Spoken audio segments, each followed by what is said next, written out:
안녕하십니까. 반갑습니다. 북한 개방방송의 오픈호 선교사입니다.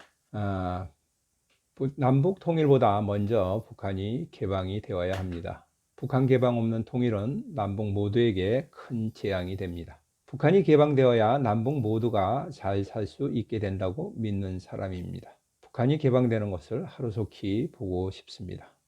유엔이나 미국에서 북한의 인권에 대한 이야기를 많이 합니다. 그리고 이제 북한의 인권 개선을 위하여 제재를 가하고자 하는 것이 보입니다. 좌파 쪽에서는 평화 통일을 하자 그러면 북한을 자극하지 말고 계속 주장을 하고 있습니다. 현 정부는 대화를 이끌어가기 위하여 어떠한 수모와 손해도 각오하는 분위기로 4년 동안 계속되어 왔습니다. 이런 모든 눈물 어린 노력이 북한의 본질에 대하여 잘 모르고 있는 것 같아서 오늘 말씀드리고자 합니다. 북한의 본질에 대하여 말씀드리고 또 나의 본질에 대하여 어디에 있으며 또 어디로 가는지에 대하여 또 말씀을 드리고자 합니다. 우리는 북한의 본질에 대하여 잘 알아야 됩니다.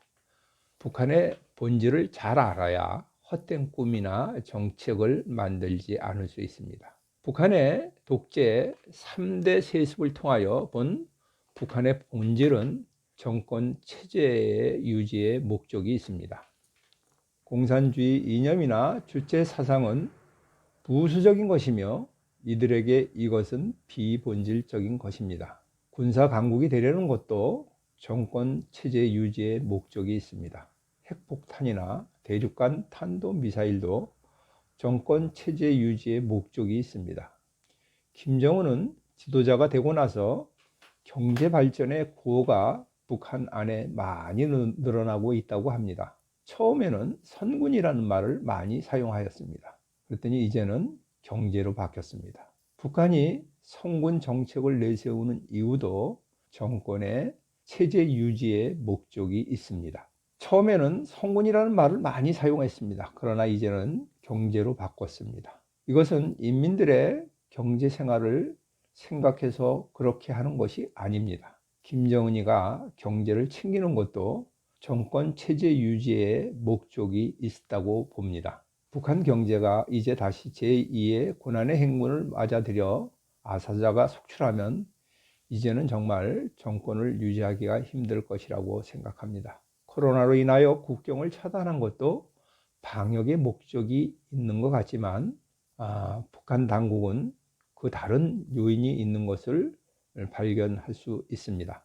경제 봉쇄로 어려운 상황을 코로나로 인하여 외부와 차단하는 것이 경제가 어려운 것에 대한 이유로 만드는 것 같습니다. 경제 어려움을 간부들에게 돌리고 이들을 숙청하는 것도 정권의 체제 유지의 목적입니다. 북한은 모든 인민들의 눈과 귀를 막고 철저히 통제하여 외부와 차단하는 것도 정권 체제 유지의 목적입니다. 차단하는 것을 방해하는 것은 해외 무역이고 장마당입니다. 김정일 시대에도 노무현 정부에서 남한의 많은 지원 물자를 통해서 북한이 경제적으로 여유가 있으면 장마당을 폐쇄하고 하였습니다. 지금은 국경을 폐쇄하여 정권 체제 유지를 하려고 하는 것이므로 쉽게 국경을 열 것 같지는 않습니다. 북한에 온 코로나에 대한 학습 자료를 보았습니다. 코로나 사태를 정신적으로 싸워서 이기자는 내용들이 주로 된 내용들입니다. 그 내용 중에서는 조국 해방 전쟁 시 갖은 어려움을 참고 승리한 것 같이 코로나도 싸워서 이기자라는 것입니다. 전선에서 최소한 식량만으로 버티면서 모든 것을 다 바친 인민전사들의 정신을 본받자고 합니다. 이것은 겨우 먹고 살면서 버티면 된다라는 생각을 전 인민에게 주입시키는 것입니다. 이 총화 교육 자료는 15페이지나 됩니다. 국민에게 코로나 예방 조치로 나온 것으로는 세계에서 가장 긴 문장인 것 같습니다. 이것을 외우고 사상 투쟁을 시키는 것도 정권의 체제 유지의 목적이 있습니다. 그러나 인민들은 본질적인 것은 먹고 사는 것을 해결하지 못하면 체제 유지는 되지 않을 것 같습니다. 이제 점점 인민들의 본질적인 요구와 정권의 체제 유지의 목적과 전쟁이 시작될 것 같습니다. 이것은 언제까지 북한이 국경을 폐쇄할 것인가에 따라서 결정이 날 것 같습니다. 우리 남한의 기독교인이 북한을 위하여 기도하는 목적의 본질은 무엇입니까? 평화 통일입니까? 이것은 북한 정권의 체제 유지와 본질적으로 충돌하는 것입니다. 평화 통일이 북한이 원하는 것이라는 착각을 제발 좀 하지 않았으면 좋겠습니다. 이것은 북한이 핵을 포기하지 못하는 것이나 마찬가지로 어려운 일입니다. 왜냐하면 체제 유지의 목적을 내려놓아야 하기 때문입니다. 우리의 기도의 목표는 북한의 독재 체제 아래서 노예같이 살고 있는 인민들을 구원하는 것으로 목표로 삼아야 됩니다.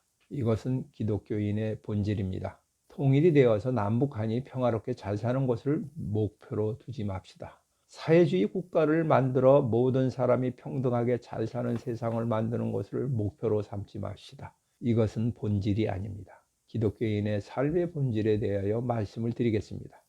예수님이 세 번째 십자가에서 순환을 예고하였습니다. 제자들은 예루살렘으로 올라간다 그러니까 이제 새로운 세상이 오는 것으로 착각합니다. 당시에 유대인들이 기다린 메시아는 다윗과 같은 정치적인 메시아였습니다. 제자들은 이 메시아가 와서 예루살렘에 올라가면 불의한 정권과 지도자들을 다 처단할 것이라고 생각하였습니다. 그는 왕으로 등극하여 정치적인 해방, 경제적인 풍요, 사회적인 정의를 실현할 것이라고 믿었습니다. 그때 세베대 아들의 어머니가 예수님께 나와서 두 아들을 위하여 간구합니다. 그러자 예수님께서 그들에게 무엇을 원하느냐 물으셨습니다. 그들이 자기들은 당신의 나라에서 각각 좌우편에 앉게 해달라고 간구합니다. 이 말을 듣자 열 제자들은 붕괴하였습니다. 이것은 그들의 마음속에서도 높은 지위에 대한 동일한 욕망이 있었음을 말해줍니다. 교만한 자가 교만한 자에게 붕괴하는 것입니다. 예수님이 원하시는 것과 제자들이 원하는 것과 다릅니다. 예수님이 원하시는 것은 가치사역이고 제자들이 원하는 것은 필요사역입니다. 예수님이 원하시는 것은 섬기는 자가 큰 자이고 종된 자가 으뜸이 되는 것입니다. 메시아의 길이 바로 그런 길입니다. 인자는 섬김을 받으러 온 것이 아니라 섬기려 왔으며 많은 사람을 위하여 자기 목숨을 몸값으로 치르러 주려고 오셨다라고 말씀하고 계십니다. 이것이 기독교의 본질입니다. 크리스찬은 복음을 위하여 목숨을 내어놓는 사람입니다. 북한 형제에게 복음이 들어갈 수 있는 길이 열린다면 목숨이라도 내어놓는 사람이 되고자 합니다. 이것이 내가 인생을 사는 목표고 내 삶의 본질입니다. 교회에서 11조에 대한 논란이 있자 제가 존경하는 목사님이 이 11조에 대한 설교를 하는 것을 들었습니다.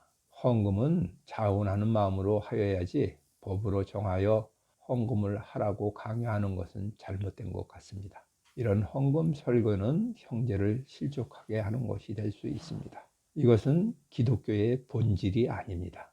목사님들은 비본질적인 문제로 인하여 본질적인 진리를 막는 설교들을 많이 합니다. 저 역시 그러하다고 생각합니다. 예수님 당시에 안식일로 인하여 유대교 지도자들과 충돌이 있었습니다. 안식일에 어떤 일을 하는 것이 더 중요한가에 대한 말씀을 하십니다. 안식일에 선을 행하는 것과 악을 행하는 것 중에 어느 것이 더 중요한가에 대한 질문을 하십니다.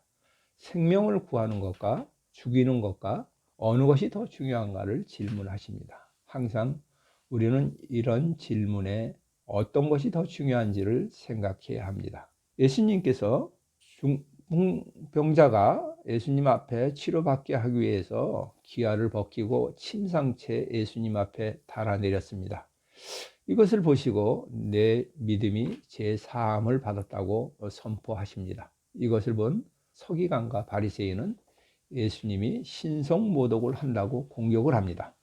예수님은 제 사함을 받았던 것과 일어나 걸어가라고 하는 말 가운데 어떤 것이 더 중요한 말이냐 라고 질문하시면서 예수님이 이 땅에 오신 목적에는 제사하는 권세가 있음을 알게 하는 것을 말씀하고 계십니다. 평화 통일을 한다고 북한 선교를 한다고 북한 정권의 체제 유지를 도와주는 것은 우리의 본질이 아닙니다. 우리의 본질은 예수님의 생명 안에 사는 것입니다. 2021년에는 코로나19가 선진국에서 종결이 된다고 하여도 제3국은 백신 공급이 늦어져 2022년까지는 계속될 것입니다. 따라서 북한은 2021년 안에는 스스로 닫을 국경을 열지 않을 것이라고 생각합니다. 북한의 김정은은 정권 유지를 위하여 스스로 닫아놓은 국경 폐쇄로 망하게 생겼습니다. 정권 유지를 위하여 만들어 놓은 원자탄을 안고 죽게 생겼습니다. 그리고 북한의 본질을 모르는 남한 정부도 북한과 함께 멸망할 것 같습니다. 북한의 본질과 우리가 하여야 할 본질을 알고 멸망의 길에서 벗어나기를 기도합니다. 2021년 하나님의 지혜로 북한이 개방될 수 있도록 기도합니다. 지금까지 경청하여 주셔서 감사드립니다.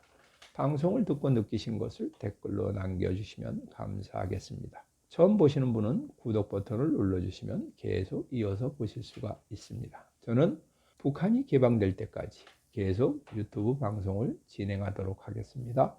다음에 다시 만날 때까지 안녕히 계십시오. 감사합니다. 안녕히 계십시오.